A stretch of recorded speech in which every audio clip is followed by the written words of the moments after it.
Bem, neste momento, composta a mesa com as entidades, nós estamos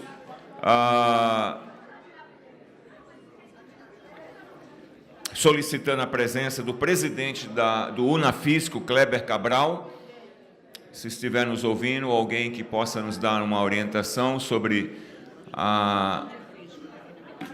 onde está o presidente do Unafisco, Kleber Cabral, por favor, está sendo chamado à mesa.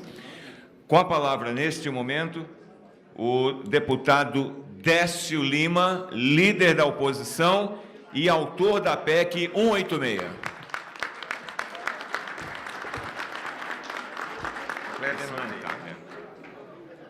Bom dia, meus queridos brasileiros, brasileiras. Bom dia ao fisco brasileiro.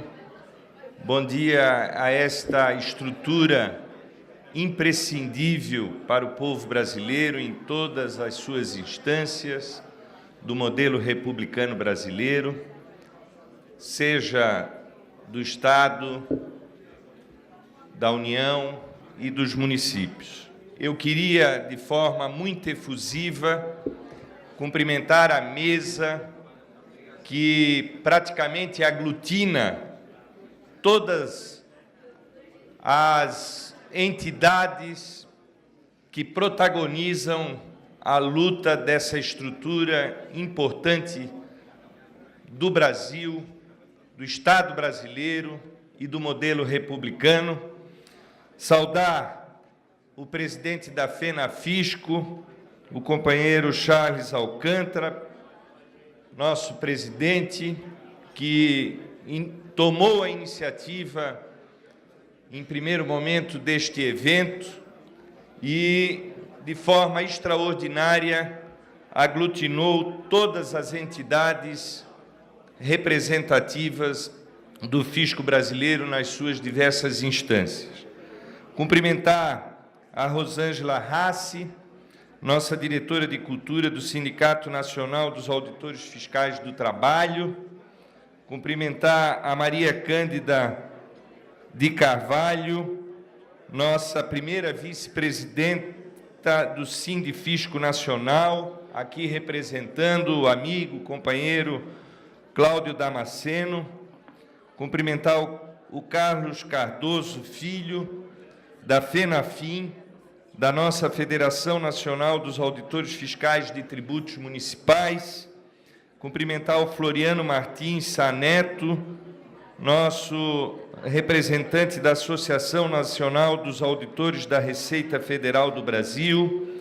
Cumprimentar meu amigo, embora gaúcho, do estado do Rio Grande do Sul, porque sou catarinense, o Roberto Kupiski, que é da nossa Federação Brasileira das Associações de Fiscais Tributários Estaduais. Cumprimentar a todos vocês, cumprimentar os deputados, deputadas que aqui já se manifestaram na tribuna deste marco da Casa Legislativa do Povo Brasileiro, que é o Auditório Nereu Ramos.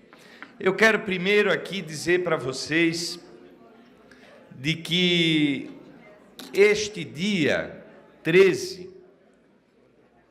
por mais que a gente possa aqui pecar um pouco na organização do evento, reclamar um pouco da nossa capacidade de mobilização, este evento é um acontecimento. Primeiro porque ele traz consigo uma história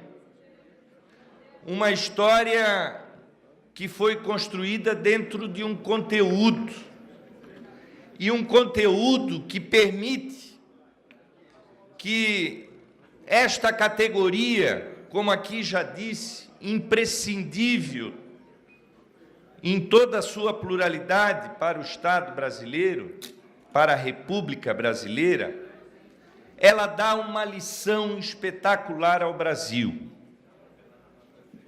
São poucas as categorias que promovem um exercício na preocupação com o modelo republicano, com a sociedade, com o povo, geralmente, até pela sua finalidade, as categorias se limitam à luta corporativa, à luta econômica, à luta legítima das carreiras e da melhoria da relação de trabalho. O fisco brasileiro, no alcance de todas as entidades que se reúnem aqui neste dia 13, se despojam da sua finalidade e abraçam o Brasil com ternura, com eloquência, para poder fazer uma afirmação de construção que nos permita dar um salto de qualidade no modelo republicano que nós estamos vivenciando. Essa luta ela chegou aqui com história. Me permitam aqui saudar o Fabiano, da DAN, presidente do Sindifisco, a quem saúdo todos os presidentes dos fiscos nos estados, nas entidades estaduais. Ao Manuel Exídio, que até então presidiu a FENAFISCO, ela tem uma história. Essa PEC, ela foi escrita por vocês. Ela foi ungida por este sentimento da categoria, de dizer assim: nós precisamos que o Brasil dê um salto de qualidade na sua estrutura do Estado brasileiro. Não é possível que nós continuemos a conviver com as mazelas que nos permite estarmos condicionados a atrasos estruturantes que têm nos perseguido e têm inviabilizado muito dos nossos sentimentos contemporâneos como brasileiros. Vocês dão um bom exemplo, porque esta casa devia estar fazendo isso.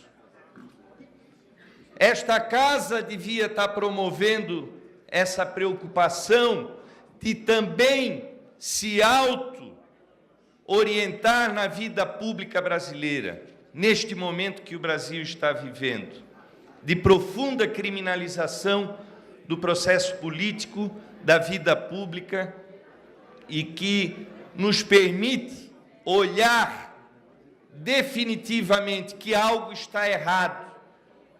E o algo errado não são apenas os erros voluntários dos seres humanos, dos brasileiros e brasileiras. O que está errado é o modelo estruturante. Quando aqui vem um deputado, sobe nessa tribuna e diz que a nossa, por exemplo, da Câmara dos Deputados e do Senado, somos uma das piores entidades avaliadas pelo povo brasileiro, ao mesmo tempo não queremos aqui mudar o modelo, mudar o sistema. O que está errado? São os lacaios que, infelizmente, vieram para tomar assento na representação democrática do povo brasileiro? São os brasileiros honestos que estão aqui resistindo? Ou é a estrutura que está errada? É a estrutura que está errada.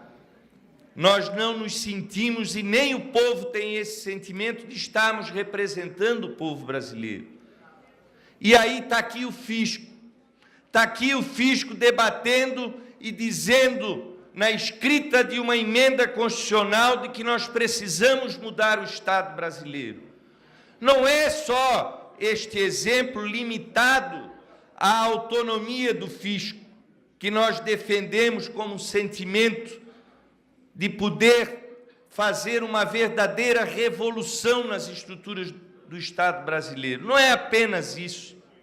O que nós estamos aqui no Nereu Ramos é dizendo assim: nós temos que nos reformar, nós temos que nos mudar.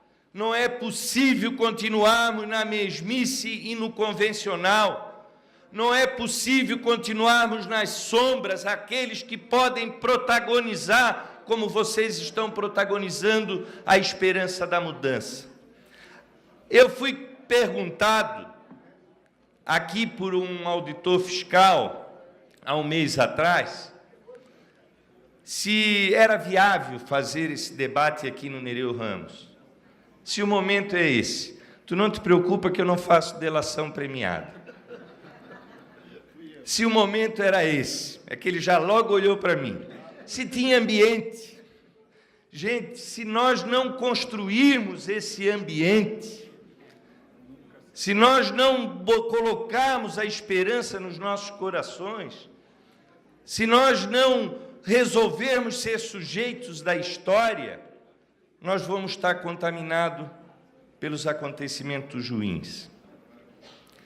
Eu tenho plena convicção de que essa PEC, ela é, além de um bom exemplo, ela é o começo da mudança que nós precisamos fazer no nosso país. E o debate que nós precisamos fazer no nosso país. O debate não se limita à conjuntura. O debate não pode se limitar aos fatos apenas. O debate exige uma profunda reflexão histórica nossa, de concepção e de modelo republicano. O debate ele tem que ser feito com a sociedade. E é isso que nós temos produzido ao longo desta caminhada de uma sequência de eventos que particularmente me honram muito ter participado do fisco brasileiro em todos os cantinhos do nosso país. Porque este debate, ele só adquire a legitimidade necessária para chegar a esta casa, com as manifestações de quase pessoas de todos os partidos que eu presenciei, vocês presenciaram aqui de manhã, se nós produzirmos um impulso na sociedade. Hoje à tarde vão aqui, a partir da 13h, debater a reforma política. Qual é o problema dessa reforma política? É distritão? É financiamento público? Não. São os modelos? Não. O problema é que ela pecou na sua origem, não debateu com o povo brasileiro. Naquele dito popular, se esqueceu de combinar com os russos. Diferente do que a FENAFISCO, as entidades do fisco brasileiro, todas, estão fazendo no conjunto dos acontecimentos que se reúnem na PEC 186. A PEC 186, ela começou impulsionando-se na própria categoria e trazendo o debate em todos os cantinhos no Estado, no alcance daquilo que a gente pôde produzir. É isso que faz com que a gente possa chegar com força para fazer essa mudança na Constituição aqui da Câmara dos Deputados. Não tenham dúvidas de que são momentos como este, momentos em que estamos numa encruzilhada, momentos que nós estamos, digamos, no próprio furacão, é que surgem a oportunidade de nós construirmos e pavimentarmos um caminho novo para o povo brasileiro. Mas para isso nós não podemos perder a esperança da luta, a esperança do convencimento, a esperança de construir um processo que possa se transformar num grande momento para que nós possamos deixar um legado muito melhor do que o modelo republicano que foi ungido lá na Grécia e que teve uma construção histórica e que apresenta ainda no mundo todo um monte de gambiarras que nós precisamos resolver e lapidar de acordo com a expressão de todos nós, o povo brasileiro. Eu queria dizer para vocês que eu acho que nós podemos estar diante de um acontecimento, por isso que falo assim, porque a República, ela é um único modelo hoje no mundo. Nós não podemos ter ou imaginar que a sociedade humana ela tenha outros elementos que possam conduzir a um outro caminho, senão o modelo republicano. Nós temos também a clareza de que este modelo republicano ele tem como base a população, o povo brasileiro. Neste caso é fundamental.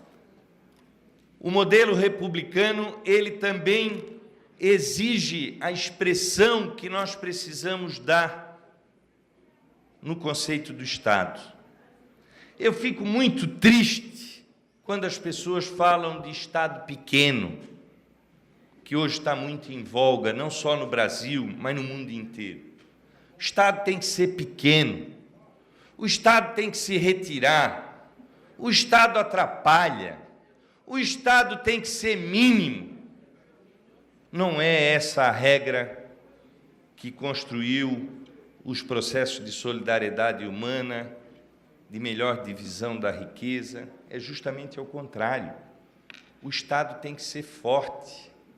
O Estado é a expressão do povo. Estado fraco é povo fraco. Povo fraco é dominado. O Brasil não pode ir por este caminho de Estado mínimo, pequeno. Nós não podemos, no alcance desse debate, permitir que nós venhamos a substituir o povo pelo mercado. Primeiro, nós temos uma razão de estar aqui. O trabalho que os senhores realizam na frente das suas organizações estatais permite a escola para o nosso povo, a saúde para a nossa gente. Tirem os auditores fiscais da estrutura do Estado para ver o que sobra para o nosso povo, sobretudo nas periferias, nas filas da saúde. Então, nós não podemos nos permitir ser tomados por esta perversidade, esta crueldade de querer achar que o Estado é um atrapalhão. Com todos os nossos defeitos, nós temos que nos orgulhar que é o Estado que hoje promove minimamente os acontecimentos de inclusão social e de justiça. São os Estados com todos os defeitos que nós possamos estar pontuando em várias estruturas, mas é o Estado a eloquência do seu povo e da sua gente. Vocês imaginem, no algoritmo, o Brasil ser dominado lá fora. É no algoritmo hoje que se fala esta linguagem nova da tecnologia. O Brasil hoje domina mercado, por exemplo, parte dele do direito de ir e vir, que eu não sou contra, na Uber. É um algoritmo lá fora. Vocês imaginem o salário do nosso povo, a saúde do nosso povo, a vida da nossa gente ser dominada por um algoritmo, e principalmente sabendo que esse algoritmo vai estar na mão de um banqueiro que não tem a mínima misericórdia com o ser humano, com o povo brasileiro, vive das planilhas da contabilidade e do lucro, e isso os auditores fiscais não vão permitir que esse país caia nessa lambuzeira de substituir os valores do nosso povo sofrido por um mero conceito de mercado.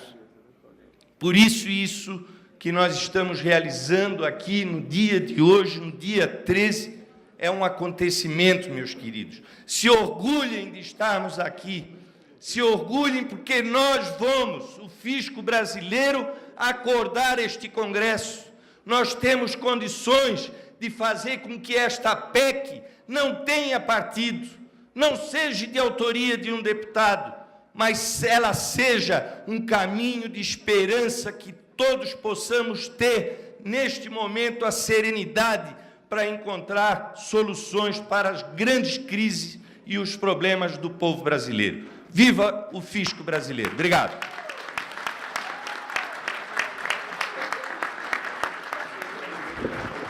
Deputado Décio Lima, nós agradecemos pela sua contribuição na tribuna.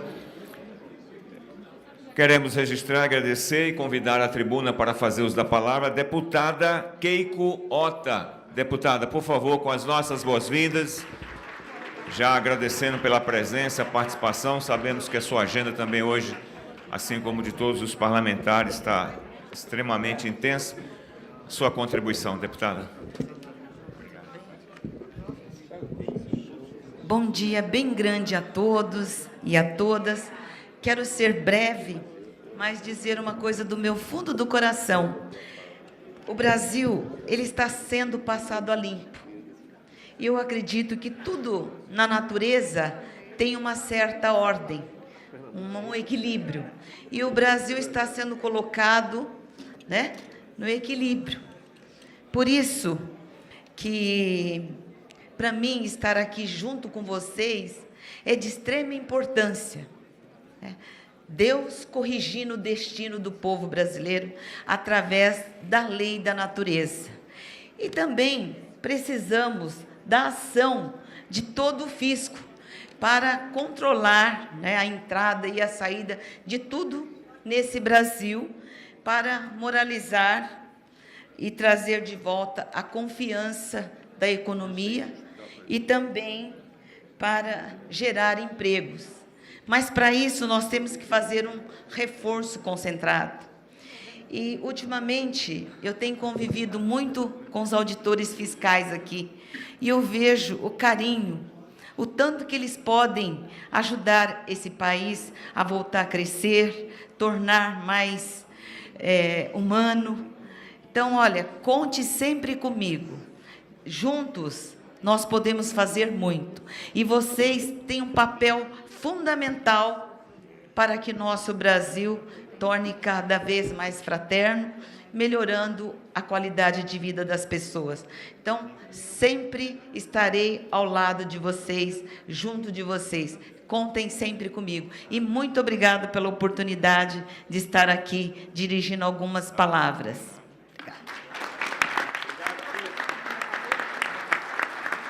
Deputada Keiko Ota, aqui prestigiando o evento, trazendo o seu apoio e a sua contribuição com a sua mensagem. O cerimonial, amparado pela organização do evento, neste momento, irá iniciar a sessão de pronunciamentos dos representantes das entidades e, por motivo de viagem, nós convidamos à tribuna para a sua breve mensagem a senhora Rosângela Hassi, a diretora do SINAIT, Sindicato Nacional dos Auditores Fiscais do Trabalho, com as nossas boas-vindas.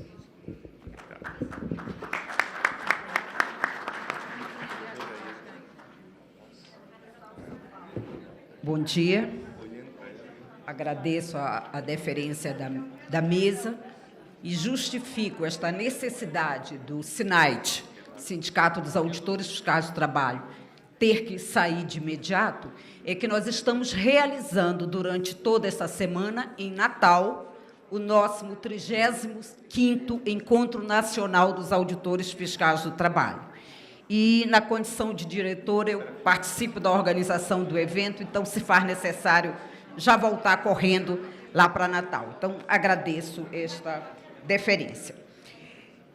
Quero nesta oportunidade, reforçar, dizer que a Auditoria Fiscal do Trabalho, nestes 10 anos em que se luta pela aprovação da PEC 186, sempre esteve presente nesta luta.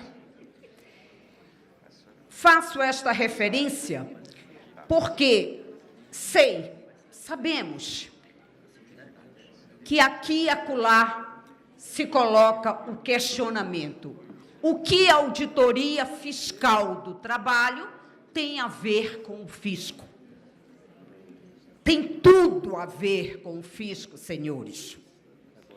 Na vivência que tivemos, por 2 vezes dirigindo o Sindicato Nacional, e nesses 10 anos foram, portanto, 4 anos totalmente envolvidos nesta questão, nós podemos acompanhar e ver de perto que a Auditoria Fiscal do Trabalho tem, sim, muito a ver com o fisco nacional.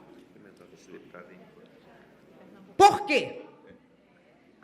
Porque nós temos a questão do poder de polícia garantido através da legislação.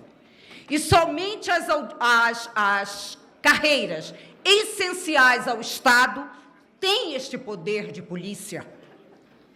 Este poder de polícia que garante à Auditoria Fiscal do Trabalho o livre acesso a qualquer hora, em qualquer ambiente de trabalho, para fiscalizar a legislação trabalhista e fiscalizar a arrecadação do Fundo de Garantia e fiscalizar a arrecadação das contribuições sociais e, atualmente, ainda a contribuição sindical.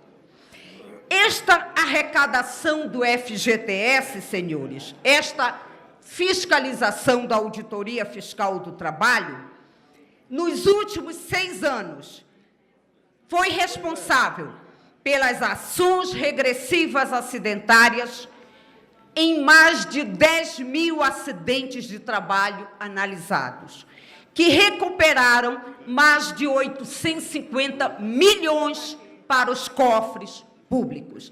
Então, verificar o registro, a carteira de trabalho assinado, a confirmação do vínculo empregatício dos milhares de trabalhadores brasileiros, reflete diretamente em todas as demais arrecadações municipais, estaduais e federais.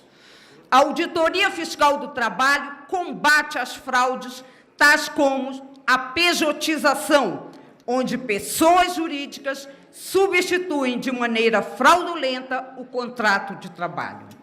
Essas ações de combate às fraudes da relação de trabalho resultam em um aumento de formalização de vínculo empregatício de mais de 450 mil trabalhadores ao ano, só de vínculo empregatício nesta questão da pejotização.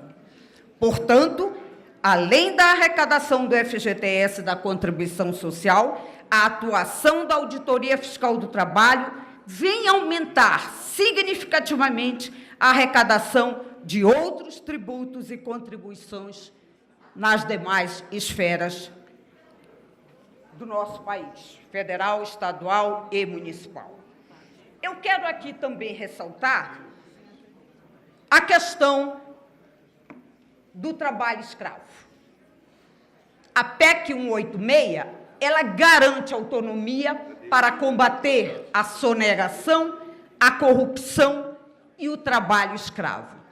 O trabalho escravo, senhores, não parou em nosso país. Ao contrário, ele está aumentando porque os maus empregadores, os exploradores de escravo, perceberam que a Auditoria Fiscal do Trabalho, face ao momento que se vive hoje, com corte orçamentário, principalmente, de 70% no combate ao trabalho escravo, fez com que fossem diminuídas de 9 equipes nacionais, o chamado Grupo Móvel de Fiscalização de Combate ao Trabalho Escravo, para apenas 4 equipes. E nos últimos 2 meses, essas 4 equipes tiveram que sustar a sua atuação por falta de orçamento.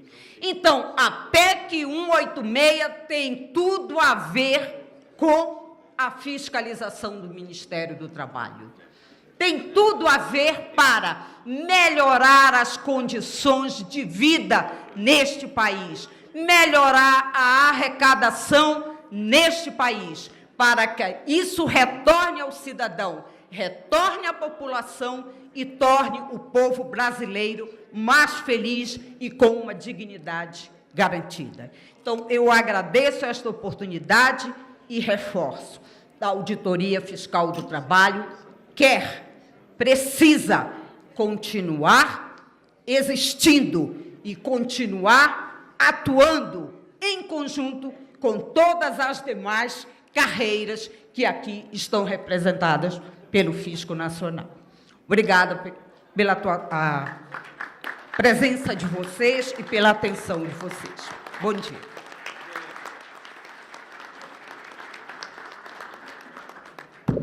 Nós agradecemos a atenção e a presença da diretora do SINAIT, Rosângela Rassi.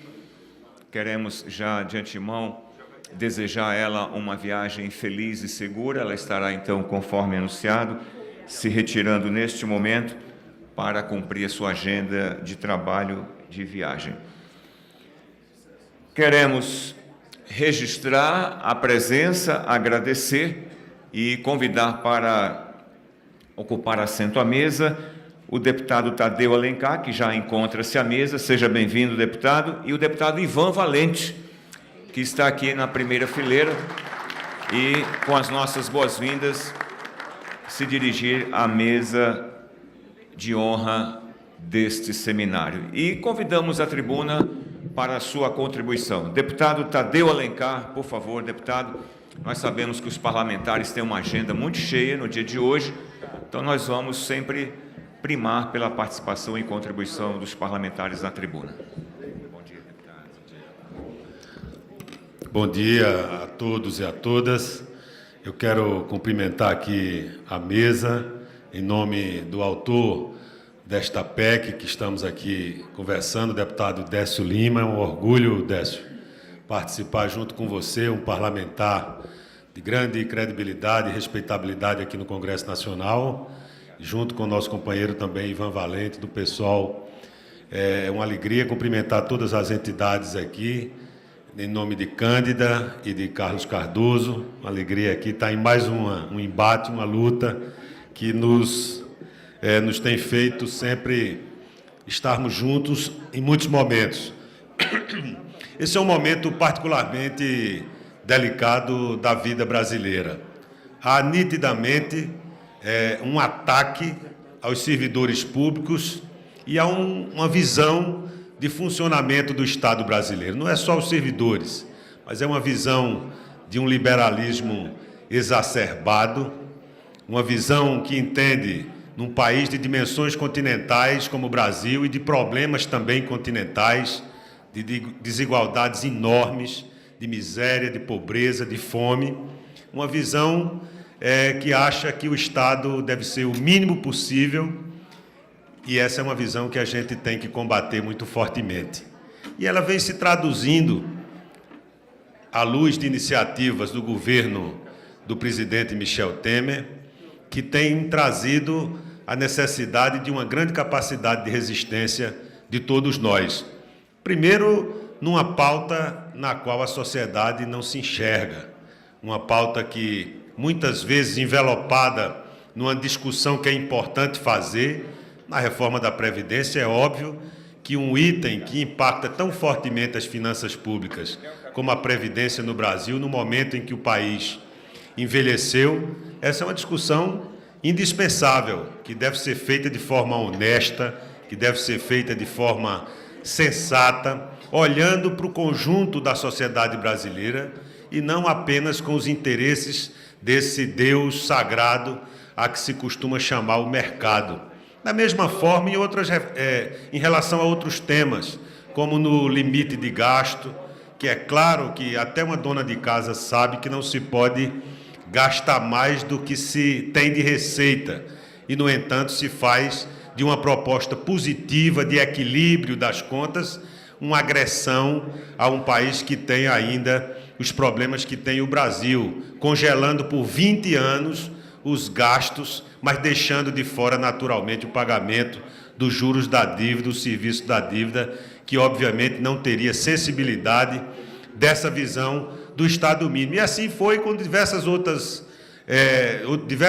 temas que nós tratamos aqui na terceirização, no trabalho, na reforma trabalhista, né, que mostrou que um tema também que era importante fazer uma discussão muito ponderada, tem coisas a melhorar, a serem aprimoradas no Estado brasileiro, no mundo do trabalho, mas não dessa forma, no rolo compressor, na violência, né, na predominância de uma maioria congressual que é fugaz, que é eventual, culminando com medidas recentes agora de privatização do sistema do setor elétrico no Brasil, da Eletrobras, da Chesf, da privatização da gestão das águas do Rio São Francisco. Daqui a pouco, às 13 horas, nós vamos estar fazendo aqui um ato da Frente Parlamentar Mista em defesa do sistema do setor elétrico no Brasil e da Chesf. É esse conjunto de coisas e de reformas que a sociedade não se enxerga nela, associada a uma violação do princípio da probidade na administração, da ética na política, da visão republicana do Estado brasileiro, que esse governo violou de forma tão frontal e tão manifesta. É esse o conjunto de realidades que a gente está lidando e que desconhece a importância de setores estratégicos da administração pública brasileira, exatamente para fazer frente. Muitas vezes eu fico preocupado, o governo querendo privatizar o setor elétrico para arrecadar alguns poucos bilhões de reais, quando se ele aparelhasse a administração tributária em todos os níveis, investisse em qualificação, em formação, em prerrogativas dessas carreiras. Eu faço parte da Procuradoria da Fazenda Nacional desde 93, nós temos um estoque trilionário da dívida ativa para ser cobrada e que certamente em todos os governos houve uma leniência em relação a esse estoque da dívida, que se tivesse adequadamente aparelhado o serviço público, a administração tributária, ele certamente seria uma contribuição inestimável para os problemas de desequilíbrio fiscal do Brasil, mas não só para o exercício de políticas públicas que pudessem fazer frente aos grandes desafios que a gente tem e a necessidade de educação pública de qualidade, de saúde pública, de infraestrutura num país que está no seu 3º ano de recessão e lá no Nordeste da minha região pelo 6º ano de seca, além de queda coincidência. Então, eu vim aqui para hipotecar as senhoras e senhores que são meus companheiros de jornada, porque me sinto parte dessa família, o nosso apoio irrestrito a todas as lutas que vêm sendo travadas por vocês ao longo dos últimos anos, em especial a essa aprovação dessa PEC 186, que então boa hora foi proposta pelo deputado Décio Lima e que está há uma década sem que se tenha essa discussão feita aqui no Congresso Nacional. Então, fica aqui o registro da minha solidariedade a essa luta, o meu compromisso, também o compromisso de discutir com o meu partido, o PSB, que vem, felizmente, retomando o leito histórico, onde sempre transcorreu, é o partido de Miguel Arraes, de Jamil Haddad, de Eduardo Campos, que foram brasileiros que sempre tiveram um olhar muito especial para uma burocracia que deve servir não a políticas de governo, mas a políticas de Estado, principalmente a um país que está a dever à sociedade brasileira políticas afirmativas, inclusivas, num país que tem os problemas que tem o Brasil. Então, meu abraço fraterno aqui, a minha solidariedade a essa luta, meu compromisso e do meu partido de apoio incondicional à aprovação da PEC 86. Nós vamos fazer uso da nossa capacidade de articulação. Aqui nós estamos, muitas vezes, em minoria, como sabe muito bem o valoroso deputado Ivan Valente, mas quando essa minoria se articula, ela se faz muito maior do que é a capacidade de luta individual de cada um de nós. Portanto, fica aqui o meu abraço e a minha expectativa de que a gente possa, em muito pouco tempo, celebrar a aprovação dessa PEC e de tantas questões importantes que tem para a administração tributária no Brasil e para o Estado brasileiro. Um bom dia a todos vocês. Obrigado, deputado Tadeu Alencar, do querido Estado de Pernambuco e acolhedor, quando sempre estamos lá. Desejamos a ele também uma agenda de trabalho produtiva, agradecemos a sua presença, a rica contribuição trazida ao evento. As nossas boas-vindas à mesa, a deputada Jo Moraes, já encontra-se à mesa, e neste momento ouviremos a contribuição agora do deputado Ivan Valente. Por favor, deputado, nós o convidamos para se dirigir à tribuna para as suas manifestações neste momento.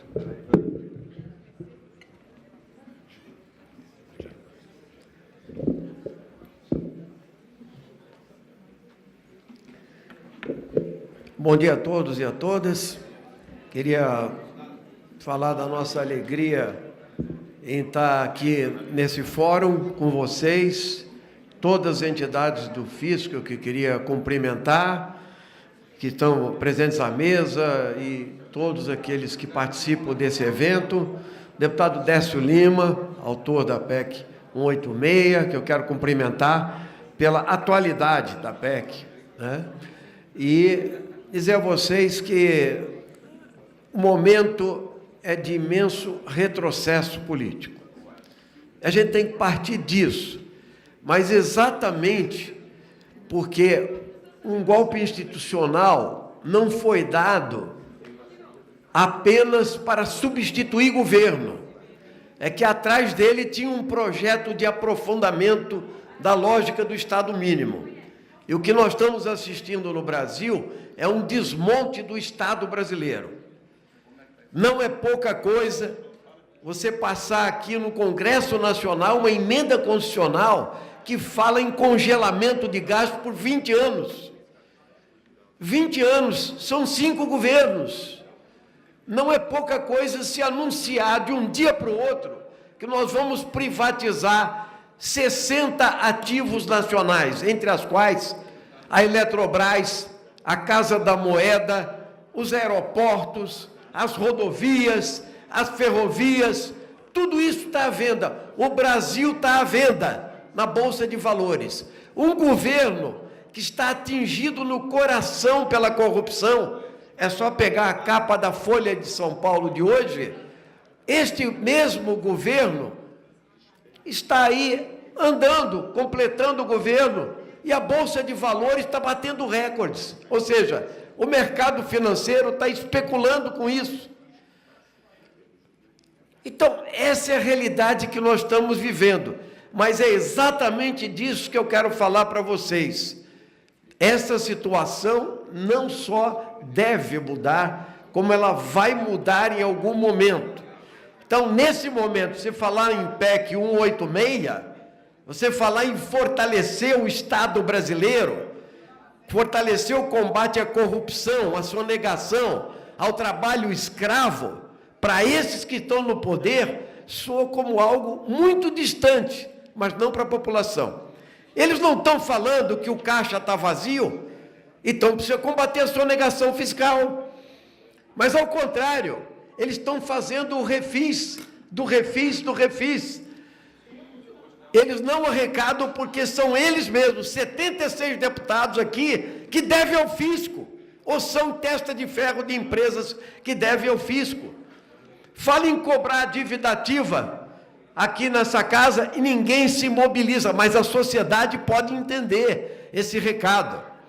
Os ruralistas que agora queriam votar o licenciamento ambiental, liberando geral para a Amazônia, para estradas, para o que quiser, qualquer atividade agropastoril e etc., são os mesmos que pediram a isenção do Fundo Rural e conseguiram, porque eles precisam manter uma maioria.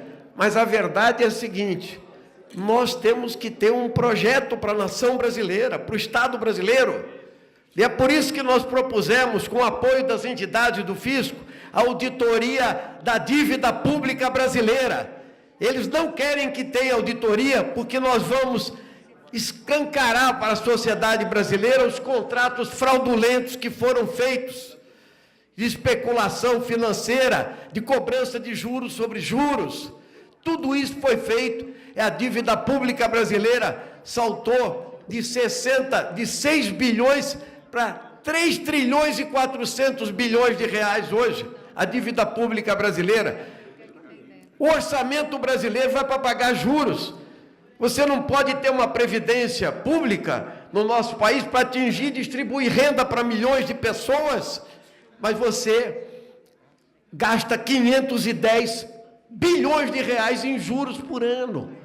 Você não cobra a dívida ativa e mais, permanece o Brasil lá do século retrasado. Trabalho escravo. Eu vou dizer, eu sou proponente da CPI da dívida pública e participei da CPI do trabalho escravo aqui, que foi barrada pela bancada ruralista, o relatório final. Nós tivemos acompanhando o que um fiscal do trabalho, o auditor do trabalho faz, lá em Marabá, 4 horas com a Polícia Federal, o Ministério Público do Trabalho e os auditores do trabalho, numa rodovia que era só poeira, para chegar num foco de trabalho escravo. Sabe o que os ruralistas fizeram no final? Tomaram um voo de volta, e nós pegamos mais 4 horas de estrada de uma caminhonete da Polícia Federal. Ou seja, eles não querem mudar nada. Mas nós temos que dizer ao povo o seguinte: na verdade, tem recursos. Os recursos estão aí.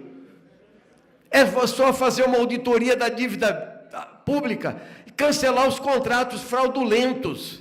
Segundo, cobrar a dívida ativa. Terceiro, evitar os refis. E mais, essa PEC é para combater a sonegação fiscal. Porque uns poucos não pagam, o povo paga imposto. Assim como não tem refinanciamento na Casa Bahia, o refis. Se não pagar o eletrodoméstico, a Casa Bahia vai buscar em casa. Se financiou um carro em tantos anos, no 3º mês você não pagou, eles vão buscar o carro de volta. Essa ideia precisa ser passada para a sociedade. Infelizmente, os grandes meios de comunicação de massa, que também devem ao fisco, não falam nada sobre isso. Então, o que eles pedem? Reforma da Previdência, mais sacrifícios para o povo brasileiro, funcionalismo público como bode expiatório do ajuste fiscal e tudo isso. Por isso, Odécio, queria te cumprimentar por essa PEC e dizer da atualidade. Às vezes nós temos que remar contra a corrente. Remar contra a corrente aumenta a musculatura política, ideológica e intelectual. E fala a verdade para o povo brasileiro. Em determinado momento, nós vamos conseguir isso. É preciso esclarecer a população que é possível construir um Brasil muito mais justo, solidário, um Brasil sem corrupção, um Brasil ético, um Brasil com participação popular e um Brasil que consiga expor para a sociedade e para o mundo o potencial que essa nação tem. Mas sem esse projeto de Estado mínimo, sem esse esmagamento daquilo que é essencial para a sociedade, que é garantir os seus direitos. Por isso, eu vejo nas entidades do fisco, nas entidades que fazem esse fórum hoje, um veículo, uma alavanca importante para servir não ao Estado brasileiro, mas ao povo brasileiro. Participação popular junto com vocês. Parabéns, Décio. Um grande abraço a todos. Vamos vencer. Um grande abraço. Obrigado, presidente. Extraordinária a participação do deputado Ivan Valente pelas suas manifestações e contribuição ao evento. Ele também tem a sua agenda de trabalho e irá se retirar do evento. Nós queremos registrar com as nossas boas-vindas a presença à mesa do deputado Silvio Costa, que após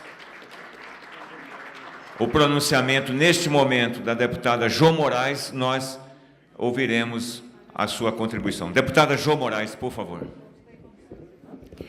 Bom dia a todos e todas.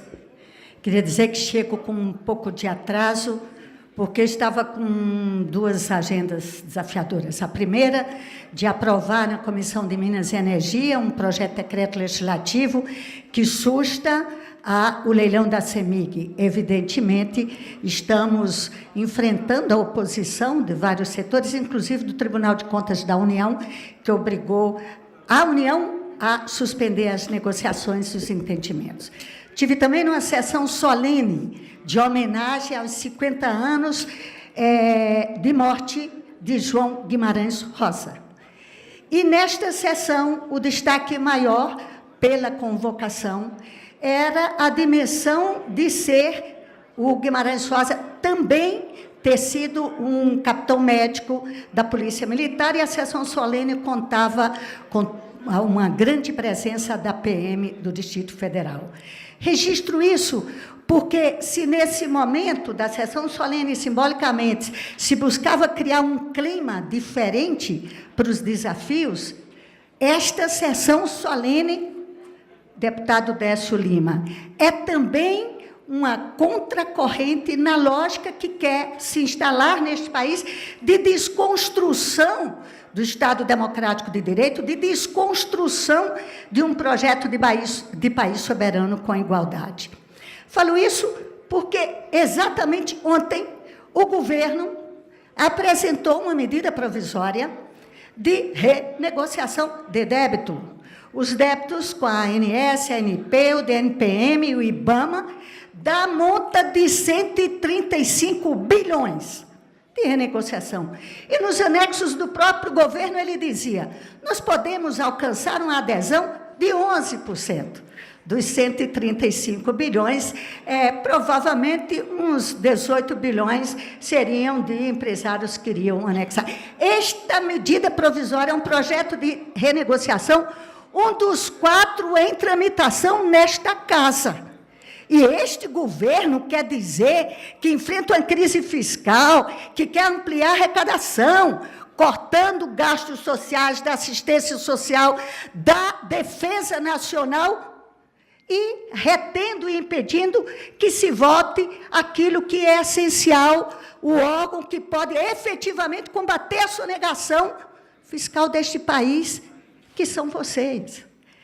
Por isso que esta sessão, Décio, é muito oportuna, no sentido de dizer algo pré-sociedade. Não é para discutir com esta casa, discutir com a sociedade que pressionará esta casa, que há alternativas, sim.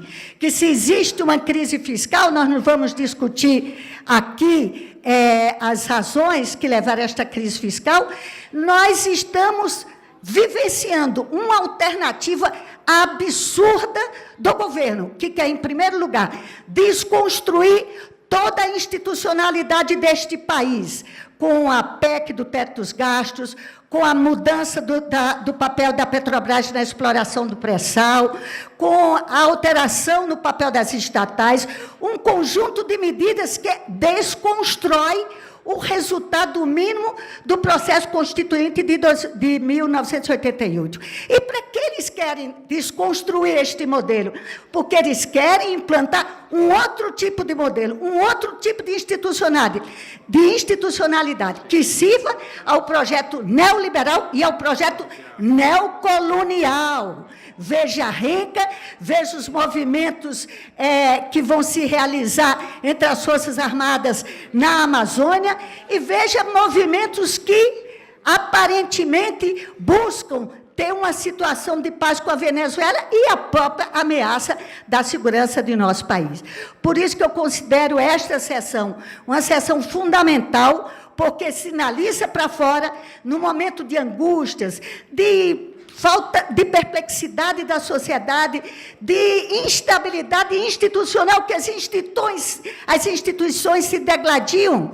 Eu me lembrava ontem da Revolução Francesa, Robespierre, Danton, cada um cortando a cabeça dos outros, que são os poderes se degladiando. Nós estamos aqui apresentando um projeto, não um projeto global, porque isso nós temos que nos somar de uma institucionalidade do Estado Democrático de Direito, mas um projeto que é a essência do que eles querem responder. O país tem jeito, é só garantir que as instituições verdadeiramente comprometidas com este país, como são as de vocês, possam agir livremente, com poder e com condições de chegar na sonegação, chegar na fraude e dizer basta, o país precisa de algo mais. Parabéns para vocês, parabéns, Décio Lima.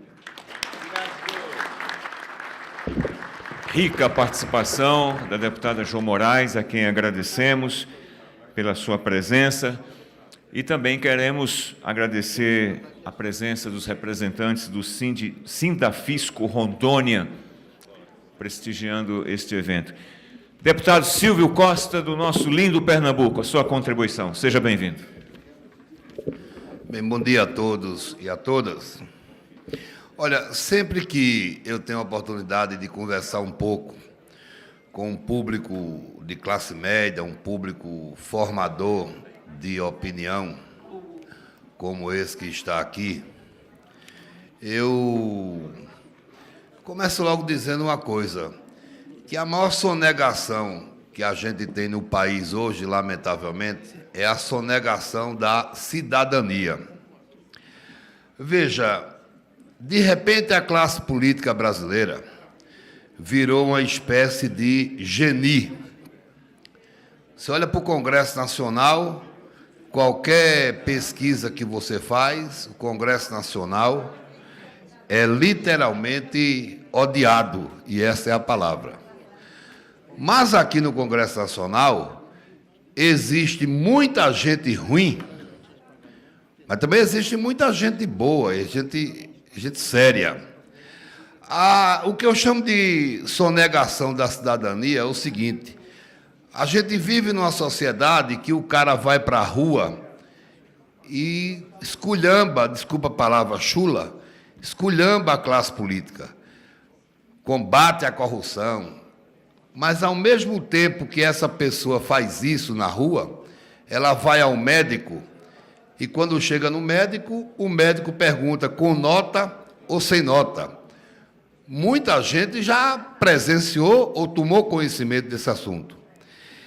Essa mesma pessoa que vai para as ruas pedir o combate à corrupção é a pessoa que está num restaurante, está num bar, e chega uma pessoa com um bocado de CD pirata e essa pessoa compra o CD pirata. Então, é preciso que a gente, evidentemente, faça nesse país, na minha opinião, uma espécie de construção permanente da cidadania. Observe, nos países nórdicos, na Dinamarca, na Noruega, as pessoas, evidentemente, elas votam em um político, do mesmo jeito que a gente tem aqui o nosso médico, o nosso advogado. Graças a Deus, advogado eu não tenho, que eu não preciso. Agora, o que estão gastando de dinheiro com advogado, o nosso médico, lá, eles têm o político deles. Eles votam em alguém e acompanham o mandato desse cidadão, dessa cidadã, ao longo de 4 anos. Se esse cidadão não honrar os compromissos, depois de 4 anos, eles tiram essas pessoas. Nós estamos no Brasil num processo de plena banalização da política. Nós estamos num país onde um imbecil, um analfabeto, um idiota, como Jair Bolsonaro, chega a ter 15% dos votos. Nós precisamos discutir política todo dia. Política é como beber água. A gente tem que fazer todo dia. E não tem saída, vocês sabem disso, vocês são de classe média, a não ser através da política. Na história da humanidade, vocês sabem, apareceu um cidadão chamado Bakunin. O Bakunin, ele era o ideólogo do anarquismo. Ele pregava uma sociedade sem regras, uma sociedade sem leis. Felizmente, o anarquismo, ele não prosperou no mundo. O que é que eu quero dizer com isso? É que em todos os países do mundo existe a classe política, ponto final. Então, a única forma de você resolver a situação de uma cidade, de um estado ou de uma nação é votar e votar bem. Até porque a política, ela é, sim, um eterno exercício de esperança. Se a gente perder a fé na política, não tem sentido a organização do Estado. Nós estamos discutindo aqui hoje a organização do Estado. Eu acho que a principal reforma que o Brasil tem que fazer, deputado Décio, é a reforma do Estado.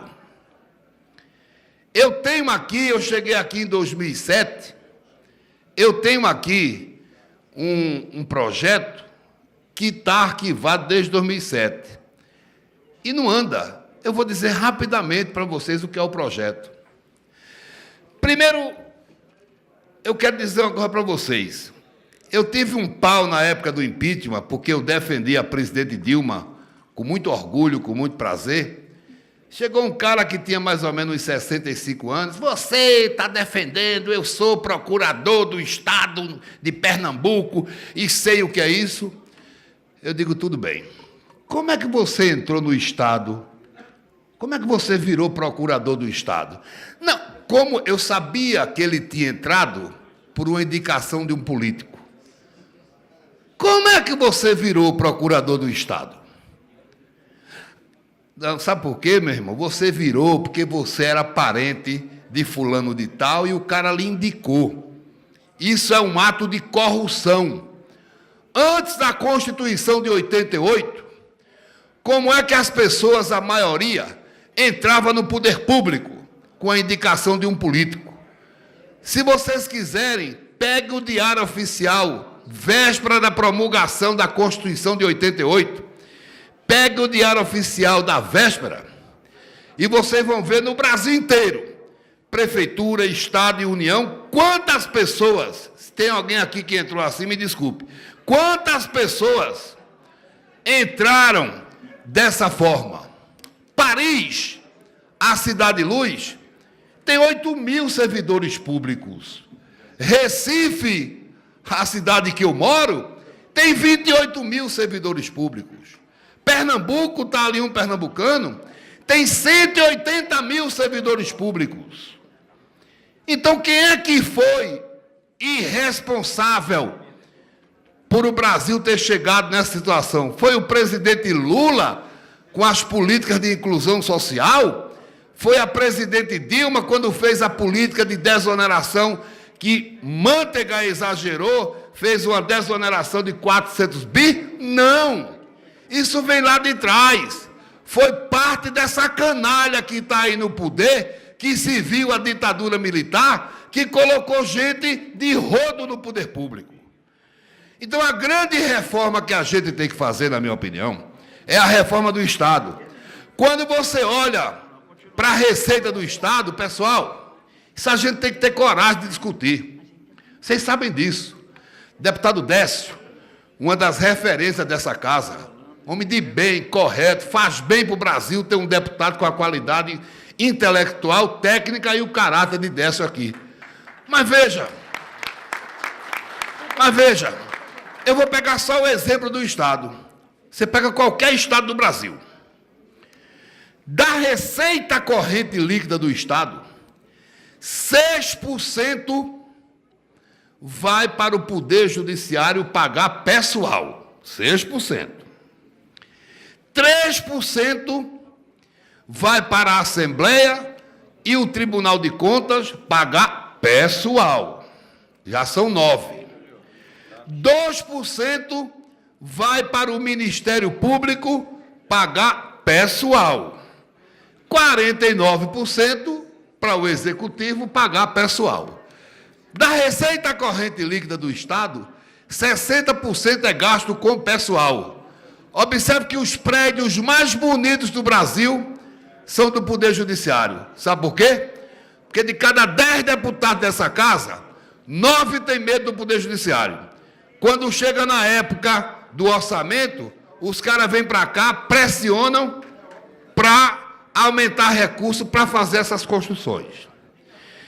Concluindo, eu quero parabenizar o deputado Décio e dizer que se tem uma PEC justa, é essa. Por que essa PEC é justa? Porque se você olhar o país, como uma mercearia, como um supermercado, tem receita e tem despesa. Esta categoria, ela é ímpar para a saúde financeira de uma nação. Porque vocês trabalham com a arrecadação, com a fiscalização. Então, evidentemente, esta categoria tem que ter a sua cidadania ampliada.